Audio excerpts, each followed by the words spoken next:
दोस्तों नमस्कार, मैं उत्कर्ष द्विवेदी स्वागत करता हूं आपका परीक्षा खबरी में। और आज है 15 मई 2020। परीक्षाओं जुड़ी खबरें और करंट अफेयर्स हम सुबह के इस वीडियो में देखते हैं। सबसे पहले बात करेंगे आयोग द्वारा जितनी परीक्षाएं निरस्त की गई हैं। खंड शिक्षा अधिकारी यूपी पीसीएस प्रीलिम्स 2020 ये निरस्त ही समझिए आप। और आपका जो है आरओ 2016 का जो एग्ज़ाम होना था वो कैंसिल हो गया। एपीओ के एग्ज़ाम, ढेर सारे एग्ज़ाम कैंसिल हुए हैं। 19 की मुख्य परीक्षा होने वाली थी आपकी, वही कैंसिल हुई थी, 20 अप्रैल से होने वाली थी।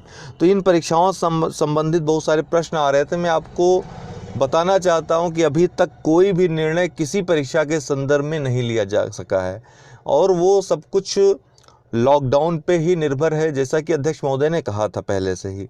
यदि कोई अपडेट परीक्षा के संदर्भ में मिलती है तो मैं आपको सबसे पहले दूंगा इस चैनल के माध्यम से। तो आप लोग हमेशा इसी तरह जुड़े रहें हमसे। सुबह वाली वीडियो अवश्य देखें करंट अफेयर्स के लिए, अपनी परीक्षा के लिए, क्योंकि इसमें परीक्षा के लिए बहुत महत्वपूर्ण हम डिस्कशन करते हैं। और दूसरी बात करें 19 मुख्य परीक्षा की, मुख्यतः मैं बात कहना चाहता हूं कि अभी तक कोई डेट निर्धारित नहीं है। 2020 प्रीलिम्स 21 जून को नहीं होगा, ये एकदम साफ है। नया टाइम टेबल आएगा ही आएगा, उसी में ये तय किया जाएगा कि कब कौन सी परीक्षा कराई जाए। ठीक यही हाल यूपीएससी का है, जो एग्ज़ाम कैंसिल हुआ है, अभी तक निर्धारित नहीं हुआ है कि एग्ज़ाम कब होगा। ठीक है, इतनी भारी गैदरिंग करने का रिस्क जल्दी सरकार नहीं उठाएगी। दूसरी बात है कि 2018 के रिजल्ट का तो कंप्लीट काम है। पैनल का काम रुका हुआ था, इंटरव्यू पैनल का, वो भी निर्धारित हो गया। इंटरव्यू डेट वगैरह निर्धारित करके सारी चीज़ें, और रिजल्ट आपका आ जाएगा। जब आएगा 1-2 दिन पहले मैं आपको बता दूंगा, अपडेट कर दूंगा। अब प्रमुख करंट अफेयर्स देख लेते हैं आपकी परीक्षाओं के लिए जो महत्वपूर्ण है। तो 15 मई को विश्व परिवार दिवस, वर्ल्ड फैमिली डे मनाया जाता है और 1994 से इसको मनाया जाता है। कौन? संयुक्त राष्ट्र महासभा ने 1993 में इसको मनाने की घोषणा की थी और 1994 से 15 मई को विश्व परिवार दिवस मनाया जाता है। ये परिवार दिवस क्यों मनाया जाता है? तो सीधी सी बात है, परिवार समाज की मूलभूत इकाई होती है। वो केवल भारत में नहीं होती, पूरे विश्व में होती है। वर्तमान में परिवार का जो विखंडन हो रहा है, परिवार टूट रहे हैं, परिवार की जो संरचना है उसमें आमूलचूल परिवर्तन आ गए हैं। ऐसे में और ऐसी भाग दौड़ भरी टेंशन पूर्ण लाइफ में फिर से फैमिली की ज़रूरत लोगों को महसूस होने लगी है। तो ये अभी से ज़रूरत महसूस नहीं हुई है, क्योंकि भारत में 1991 के बाद आया वैश्वीकरण, लेकिन विश्व में तो बहुत पहले से आया हुआ है। तो परिवार की ज़रूरत पहले से ही महसूस, तो उस समय चिंता व्यक्त की गई और परिवार को महत्व देने के लिए, लोगों को परिवार से जुड़े रहने के लिए, परिवार को बनाए रखने के लिए ये विश्व फैमिली दिवस मनाया जाता है संयुक्त राष्ट्र महासभा के द्वारा, परिवार के महत्व के बारे में बताने के लिए विश्व को। ठीक, मैं थोड़ा तेज़ बोल रहूँगा दोस्तों, क्योंकि मैं ये ऑन रोड बना रहा हूँ खड़े होकर के वीडियो, तो इसलिए थोड़ी बहुत आवाज़ आ रही होगी, उसको अवॉइड करिएगा आप। तंजावुर नेति, देखिए लगातार जीआई टैग पे चर्चा हो रही है। इस समय जीआई टैग का जैसे मौसम चल रहा है, ढेर सारे उत्पादों को जीआई टैग दिया जा रहा है। तो एक वीडियो जीआई टैग पे बनता ही है, वो मैं जल्द आपके लिए ले आऊँगा। कल वाला पर्यावरण का वीडियो छूट गया था दोस्तों, क्योंकि देर हो गई थी, और आ जाएगा, रेगुलर रहेगा। कभी कभार ऐसा हो जाएगा कि वीडियो नहीं आएगा। तो पर्यावरण पाठ की रात में 8 बजे आप देखें एमसीक्यूज़ को। तंजावुर नेतिवर्क्स और आराम बावुर वुड नक्काशी, ये दोनों को जीआई टैग प्रदान किया गया। ये दोनों तमिलनाडु के उत्पाद हैं। आपको मैंने बताया था जीआई टैग के बारे में। कौन प्रदान करता है?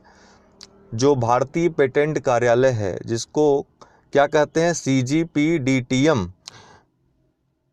Office of the controller general of patent design and trademarks, वो जीआई टैग प्रदान करता है। जीआई टैग अधिनियम 1999 पारित हुआ, 2003 में ये लागू हुआ और 2004 में सबसे पहले दार्जिलिंग चाय को जीआई टैग प्रदान किया गया था। तब से ढेर सारे उत्पादों को जीआई टैग प्रदान किया गया है और किया जाता रहा है, अभी भी किया जा रहा है। ध्यातव्य है कि पेटेंट और डिज़ाइन, औद्योगिक डिज़ाइन इसको बोलते हैं, जीआई टैग, ये सब जो 7 मुख्य बौद्धिक संपदा अधिकार हैं, जो WTO वर्ल्ड ट्रेड ऑर्गेनाइजेशन के ट्रिप्स समझौते में माने गए हैं, जो मानक तय किए गए हैं उनके आधार पे जो 7 बौद्धिक संपदा अधिकार हैं उनमें से एक आता है। बौद्धिक संपदा अधिकार क्या होते हैं? बौद्धिक संपदा अधिकार था जो बुद्धि से निकले हों और उस संपदा पे अर्थात जिसकी आपने संकल्पना की हो, जिस भी वस्तु की, अर्थात जो जिस वस्तु का आपने निर्माण किया है, अगर उसका कोई उपयोग करे तो उसमें आपका अधिकार होना चाहिए कुछ ना कुछ, न तभी संरक्षण रहेगा, तभी संरक्षित रहेगी आपकी कृति। नहीं तो आपके कृति का लाभ कोई और उठा ले जाएगा, आपके बनाए नींव पे कोई और मकान खड़ा कर देगा, तो उसमें आपका लाभ मिलना चाहिए कि नहीं मिलना चाहिए? मिलना चाहिए। तो इसलिए जो है बौद्धिक संपदा अधिकारों का ये विचार आया और बौद्धिक संपदा अधिकार संगठन खड़ा हुआ, जिसके बारे में हम अगले इस पर चर्चा करेंगे। ठीक है, तो वीपो की बात करें तो वर्ल्ड इंटेलेक्चुअल प्रॉपर्टी ऑर्गेनाइजेशन, विश्व बौद्धिक संपदा अधिकार संगठन, जो कि विश्व बौद्धिक संपदा अधिकारों पर बात करता है, अधिकारों पे बात करता है, नियमन कानून वगैरह बनाने का प्रयास करता है। तो ये इस संस्था की स्थापना हुई 14 जुलाई 1967 को, लेकिन तब इतना ये पावरफुल नहीं था। पावरफुल हुआ तब ये जब ये जुड़ा यूएनओ से, यूनाइटेड नेशन ऑर्गेनाइजेशन की विशिष्ट संस्था के रूप में 1974 को ये आया और हेडक्वार्टर इसका जेनेवा में स्विट्ज़रलैंड में है। स्थापना कब हुई? 14 जुलाई 1967 को। यूएनओ की विशिष्ट संस्था बनी 1974 को। भारत इसमें कब शामिल हुआ? 1975 में। और ये इसका हेडक्वार्टर जेनेवा स्विट्ज़रलैंड में है। डरेन तांग अभी हाल ही में, इसीलिए मैं ये बता रहा हूँ आपको, करंट अफेयर्स आपका प्रश्न आ सकता है। डरेन तांग इसके नए महानिदेशक चुने गए हैं। ये सिंगापुर के हैं।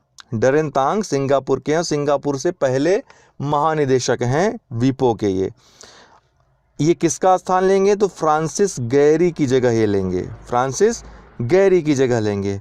हमने आपको बताया था कि 1994 के गैट के उरुग्वे चक्र में 8वां जो चक्र था, जो कि WTO की स्थापना से जुड़े हुए हैं। तो WTO मतलब वर्ल्ड ट्रेड ऑर्गेनाइजेशन, जिसके बारे में हम कल वाले वीडियो में चर्चा करेंगे इत्मीनान से।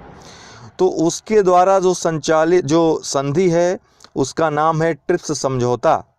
1994 के गैट के उरुग्वे चक्र, जो कि 8वां चक्र था, और उसके अंत में एक समझौता होता है ट्रिप्स जिसको बोलते हैं।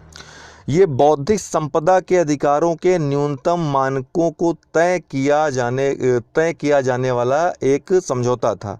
इसमें बौद्धिक संपत्ति के अधिकारों के न्यूनतम मानकों को तय किया गया और इसके आधार पे 7 अधिकारों को बौद्धिक संपदा अधिकार माना गया। कौन कौन से? कॉपीराइट, ट्रेडमार्क, GI टैग, औद्योगिक डिजाइन, पेटेंट, IC डिजाइन अर्थात इंटीग्रेटेड सर्किट डिजाइन, और ट्रेड सीक्रेट अर्थात अप्रकाशित सूचना का संरक्षण। ये 7 चीज़ें। ठीक। WTO के बारे में कल चर्चा करेंगे। इसकी स्थापना आपको बता दूं 1 जनवरी 1995 में हुई थी और इसका हेडक्वार्टर है जिनेवा में स्विट्ज़रलैंड में। कल विस्तार से WTO और इसके अन्य जो संधियां हैं प्रमुख, उसके बारे में हम चर्चा करेंगे। और अगर आपने लर्निंग ऐप अभी तक डाउनलोड न किया हो, अनअकैडमी लर्निंग ऐप, तो इसको डाउनलोड इंस्टॉल कर लें।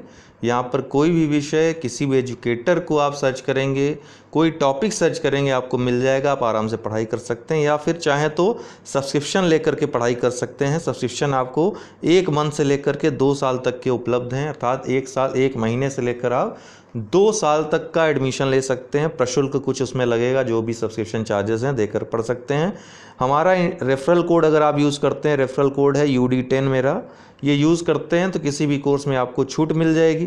ठीक है, तो इसको अवश्य अगर आपको ज्वाइन करना है तो UD10 रेफरल कोड अवश्य यूज़ करिएगा। ठीक है ना। तो 12 महीने का कोर्स में जैसे 7,000 रुपये आपका लग रहा है, तो 24 महीने कोर्स में उसी कोर्स में 9100 रुपये लगेंगे। तो आपका 2 वर्ष का जो फ़ी रहेगी वो कम पड़ रही है। तो आप चाहें तो 2 साल के लिए सब्सक्रिप्शन ले सकते हैं, पढ़ सकते हैं आराम से, तब तक आपका सिलेक्शन भी हो जाएगा कहीं ना कहीं। ठीक है, तो UD10 आप याद रखिएगा रेफरल कोड। तो दोस्तों आज के लिए इतना ही। बहुत बहुत धन्यवाद।